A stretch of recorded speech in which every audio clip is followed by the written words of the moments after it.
আর দুদিন পরই ভারতের জাতীয় নির্বাচন। যথেষ্ট আলাপ আলোচনা ভারতে এটা নিয়ে হচ্ছে, আমাদের দেশেও হচ্ছে। বাংলাদেশের মানুষ আমরা এটা নিয়ে যথেষ্ট আগ্রহী হওয়ার যৌক্তিক কারণও আছে। যে সরকারটা ক্ষমতায় আছে, এই সরকারটা আবারও ক্ষমতায় আসা, মানে চরম হিন্দুত্ববাদী আইডেন্টিটি পলিটিক্স করা একটা দল আবার ক্ষমতায় আসা ভারত রাষ্ট্রের জন্য যেমন ভালো না, এবং এত বৃহৎ একটা প্রতিবেশী যে বাংলাদেশকে পুরো ঘিরে আছে, সেটা বাংলাদেশের ভবিষ্যতের জন্য ভালো না, কোনো রকম কোনো সন্দেহ নেই। তো আমরা এই আলোচনা করছি, কিন্তু ওরাই ক্ষমতায় আবার আসছে, এটা অলমোস্ট সার্টেইন। তারা কত সিট পাবে না পাবে আলোচনা হচ্ছে সেটা নিয়ে, তারা 400 ক্রস করবে কিনা। কিন্তু এই নির্বাচনী ডামাডোলে কংগ্রেসের গতিবিধি একটু খেয়াল করার চেষ্টা করছিলাম। কংগ্রেস বা অন্য বিরোধীরা, মানে আমি ব্যক্তিগতভাবে মনে করি বাংলাদেশ একটা গুরুত্বপূর্ণ ইস্যু হিসেবে এখানে হাজির থাকতে পারত, কিন্তু হয়নি। কেন হাজির থাকা উচিত ছিল সে জায়গায় আসবো, এবং বিরোধীদের স্টুপিডিটি নিয়ে ভারতে এন্তার আলোচনা হচ্ছে, এন্তার সমালোচনা হচ্ছে। পলিটিক্যাল অ্যানালিস্টরা কথাবার্তা বলছেন, ভারতীয় প্রচুর চ্যানেলে এইসব অ্যানালিসিস হয় যে কেউ দেখতে পারেন, কিন্তু একটার পর একটা আছে। কিন্তু আমি মনে করি বাংলাদেশ একটা গুরুত্বপূর্ণ ইস্যু হয়ে উঠতে পারত বিরোধীদের। আমি কংগ্রেসের নির্বাচনী ম্যানিফেস্টোটা দেখার চেষ্টা করলাম, সেখানে তাদের ফরেন পলিসিতে প্রতিবেশীদেরকে নিয়ে কী বলা হয়েছে আমি একটু পড়ি। বাংলাদেশ নিয়েও একটা বাক্য বলা হয়েছে, সেই বাক্য বা কী বলতে পারতো শুধু ম্যানিফেস্টোতে না, ম্যানিফেস্টোতে আপনি অনেক কথা বলবেন না, আপনি আপনার নির্বাচনী ক্যাম্পেইনে অনেক কিছু বলার সুযোগ ছিল, সেটা আদতে হয়নি।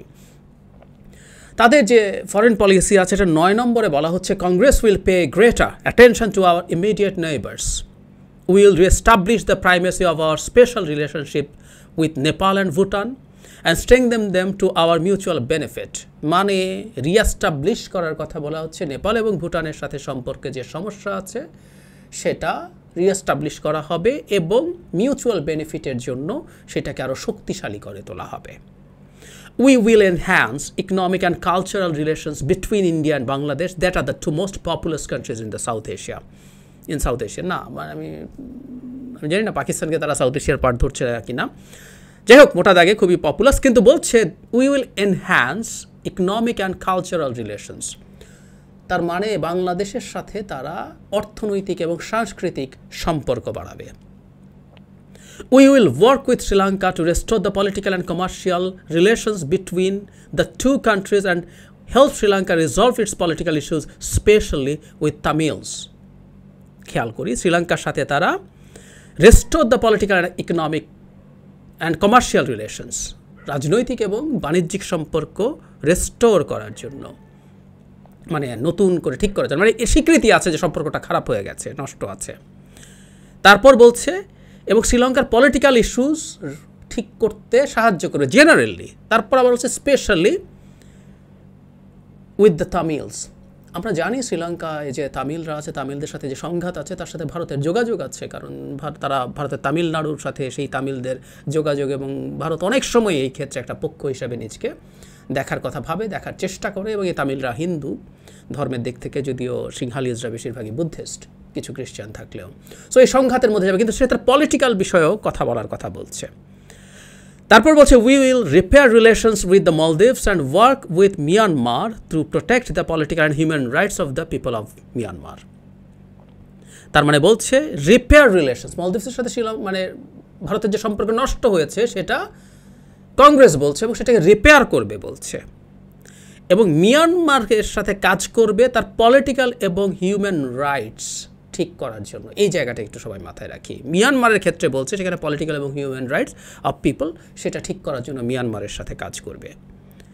পাকিস্তানকে একটা আলাদা পয়েন্ট দেওয়া হয়েছে 10, engagement with Pakistan depends fundamentally on its willingness and ability to end cross border terrorism. সবসময় যেটা করে ভারতের জাতীয় রাজনীতিতে পাকিস্তান সম্পর্কের বাইরে কিছু বলা সম্ভব না, সেটা হচ্ছে সম্পর্কটা ডিপেন্ড করবে এটার ফান্ডামেন্টালি, একেবারে এটাই ভিত্তি, সেটা হচ্ছে তার willingness and ability to end cross border terrorism.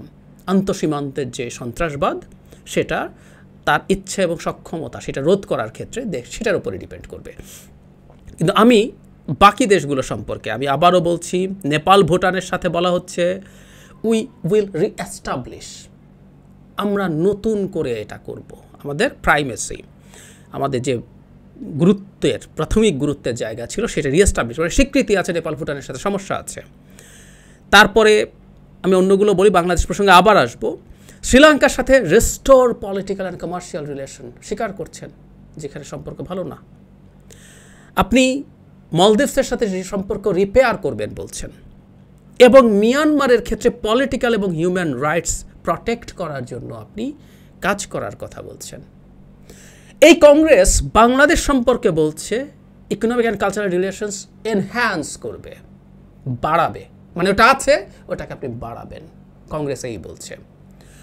বাংলাদেশের মানবাধিকার গণতন্ত্রের সমস্যা নাই, আপনি মিয়ানমারেরটার কথা বলছেন, বাংলাদেশে সেটা নাই, আপনার এখানে স্বীকৃতি থাকতে পারতো না। অন্য জায়গাগুলোর সাথে যে সম্পর্ক নষ্ট হয়েছে আপনি রিএস্টাবলিশ বলছেন, রিপেয়ার বলছেন, পারতেন না? শেখ হাসিনার নেতৃত্বাধীন বাংলাদেশের যে সরকার, তার সাথে মোদীর নেতৃত্বাধীন সরকারের প্রেম আছে, ভীষণ প্রেম আছে, সত্য। কিন্তু বাংলাদেশের সাথে রাষ্ট্র হিসাবে ভারতের সম্পর্ক কি ঠিক আছে? কংগ্রেস কি সেটা বোঝে? কংগ্রেসকে কি সেটা বোঝা উচিত? বাংলাদেশের মানুষের সাথে, জনগণের সাথে, রাষ্ট্র মানে তো শুধু একটা সরকার না, রাষ্ট্রের ভূখণ্ডের পরের গুরুত্বপূর্ণ জিনিসটাই হচ্ছে জনগণ, one of the most important components. সেই জনগণের সাথে ভারতের কি কোনো সম্পর্ক আছে? সেই সম্পর্ক কি রিএস্টাবলিশ করার নাই? সেই সম্পর্ক কি রিপেয়ার করার নাই? সেই রাষ্ট্রে গণতন্ত্র এবং মানবাধিকারকে যে জায়গায় নিয়ে যাওয়া হয়েছে সেটা কি হতে পারে না, পারতো না? তার ম্যানিফেস্টোর একটা অংশ না, সেটা হয় নাই। অনেক আগেও আমি বলেছি, বাংলাদেশের এই ডিজাস্টার হওয়ার পেছনে তো কংগ্রেসেরও দায় আছে। 14 সালে সেই সুজাতা সিং কাহিনীর সময় কংগ্রেস ছিল ক্ষমতায়, এবং প্রণব মুখার্জি, সেই প্রণব মুখার্জি ছিল নাটের গুরু এই দেশকে ধ্বংস করার। 11 সময়ও তাই। এবং আমরা জানি খুব ভালোভাবে প্রণব মুখার্জি তার বইয়ে লিখে গেছেন কিভাবে জেনারেল মঈন গিয়ে তার কাছে কি চেয়েছে না চেয়েছে ইত্যাদি ইত্যাদি। এবং ওনার এতটা ইনফ্লুয়েন্স আছে সরকারের ওপরে, উনি বলেছিলেন যদি শেখ হাসিনা প্রধানমন্ত্রী হয় তাহলে তুমি প্রধান মানে সেনাবাহিনীর প্রধান হিসেবে পদে তুমি থাকবা, এত কনফিডেন্স। তো সেই ঘটনা ঘটিয়েছিল। আজকে মানে রাজনৈতিক অবস্থান না পুরো ঠিক থাকার কোনো দরকার নেই। আপনি একসময় যে দলের সাথে, আমি এন্তার উদাহরণ দিয়ে দেখাতে পারি যে আপনি কার সাথে আগে সম্পর্ক ছিল, কোন দেশের সাথে বা কোন দলের সাথে সম্পর্ক ছিল, সেই দলের সাথে আপনার সম্পর্ক পাল্টে যেতে পারে। একটা খুবই পপুলার এক্সাম্পল হচ্ছে আপনি তাইওয়ানে এখন যে দলটার সাথে চায়নার সখ্য আছে, কেএমটি, কুমিনটাং, এই দলের সাথে যুদ্ধ করে তাইওয়ান আলাদা হয়ে গিয়ে দীর্ঘদিন তাদের ফাইট হয়েছিল। চিয়াং কাই শেখের সাথে এই সোশ্যালিস্ট রেভলিউশন যারা করেছে মাও জেদংয়ের নেতৃত্বে, তাদের ফাইটে হয়েছে। তারপর এখন তাইওয়ানে কুমিনটাং বরং প্রো চায়না দল হয়েছে টু সাম এক্সটেন্ট। ইয়াস, হতেই পারে, হয়, এগুলো এরকমই হয়।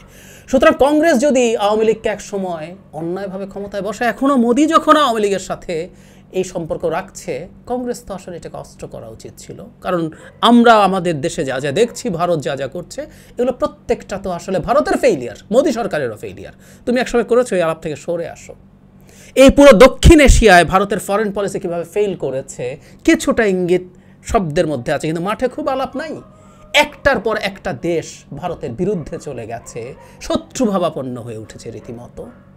সেই জায়গায় দাঁড়িয়ে বাংলাদেশ তো দারুণ উদাহরণ হতে পারত। বাংলাদেশ এখন ইন্ডিয়ার প্রোডাক্ট বয়কট করার ক্যাম্পেইন হচ্ছে, এটার প্রভাব কি, ওই কি সেই কি, কত টাকা লস হলো, ওইসব সরিয়ে রাখি, বাংলাদেশ এটা ট্র্যাকশন পেয়েছে।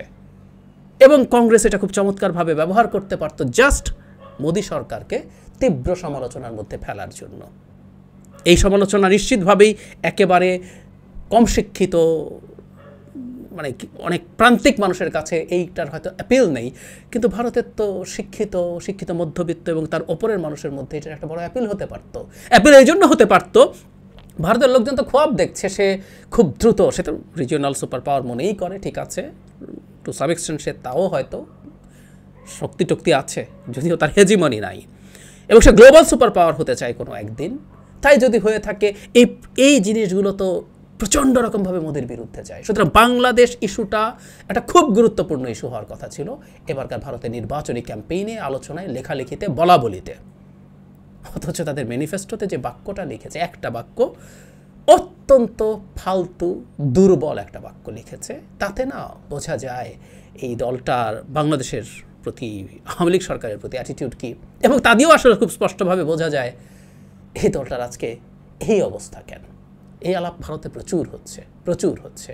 তাদের স্টুপিডিটি না থাকলে তো আসলে বিজেপি এবং মোদির এই জায়গায় চলে আসার কোনো কারণ ছিল না, কিন্তু এটা হয়েছে। আমি খুব স্তম্ভিত হয়ে দেখি, এবং এটা খুব উদ্ভট, এটা খুব অদ্ভুত। এখনও আরও ক্যাম্পেইন আছে, আমি চোখ রাখার চেষ্টা করব। তারা তাদের হাতে থাকা মানে চমৎকার একটা অস্ত্র, যে গ্লোবাল সুপার পাওয়ার হওয়ার খোয়াব দেখা একটা রাষ্ট্র, তার ব্যাকইয়ার্ডে যা যা দেশ আছে একটার সাথেও তার কোনো সুসম্পর্ক নাই, প্রত্যেকে তার বিরুদ্ধে শত্রু হয়ে উঠছে, কন্ট্রোল চলে যাচ্ছে, চীন ঢুকে পড়ছে সব জায়গায়।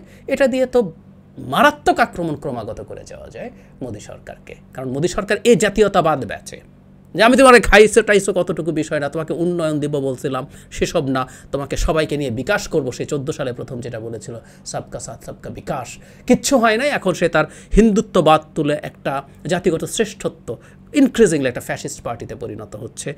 তো ঠিক আছে, তার ন্যারেটিভ হচ্ছে এটা যে আমি পাওয়ারফুল, আমি আমার এই জায়গায় ওই পাওয়ারফুল জায়গাটাকেই অ্যাটাক করা যায়, এবং Bangladesh could have been a very very strong weapon. Stupid Congress সেটা করেনি, করছে না। এই স্টুপিডিটির মাসুল দিচ্ছে, আরও কতটুকু দেবে আমাদের ভবিষ্যতে ভারতের রাজনীতি দিয়ে চোখ রাখলে সেটা বোঝা যাবে।